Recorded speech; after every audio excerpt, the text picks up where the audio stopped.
En France, on a un observatoire de la qualité de l'air intérieur qui a fait différentes études qui montrent justement l'impact de la qualité de l'air intérieur sur notre santé. Et par exemple, ce que cet observatoire a relevé, c'est que beaucoup de nos écoles ne sont pas suffisamment ventilées et qu'au bout de 15 minutes, l'air est saturé en CO2.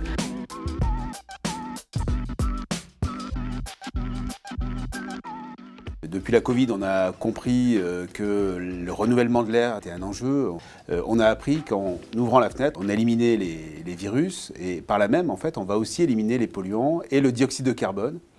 Et on voit bien que l'ouverture de la fenêtre, il a ce triple bénéfice, à la fois sanitaire sur les deux plans que j'ai évoqués, les polluants biologiques comme les virus, mais aussi les polluants atmosphériques, mais aussi d'amener finalement un taux de CO2 qui est compatible avec une bonne qualité d'apprentissage.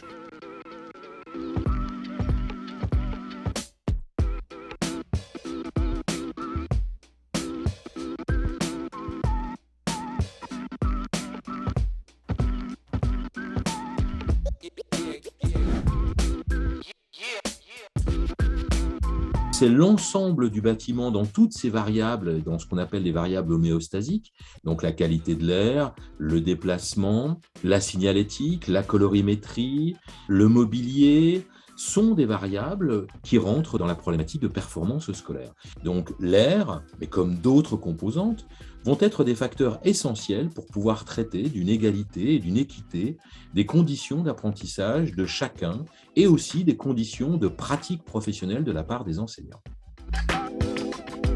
On a la chance d'avoir des purificateurs d'air. On a aussi un système d'ouverture automatique des fenêtres, de certaines fenêtres. On a des capteurs. Donc le renouvellement d'air, il se fait en permanence. Et il est optimisé justement par la prise des données grâce aux capteurs qui sont répartis dans l'établissement.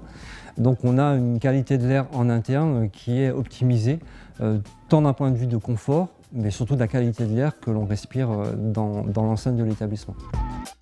Des actions fortes aujourd'hui sont conduites pour rénover les écoles avec en ligne de mire la chasse au gaspillage des calories. Donc on a vraiment cette idée que l'énergie avec la rénovation des bâtiments est centrale. On sait aussi que l'enjeu, c'est aussi de préserver l'air dans l'école.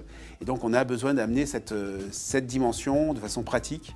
Et les pratiques d'aération, le dimensionnement évidemment des systèmes de ventilation lorsqu'ils sont conçus de façon nouvelle ne doivent pas être des variables d'ajustement. Et donc ça, c'est une de nos occupations du quotidien également.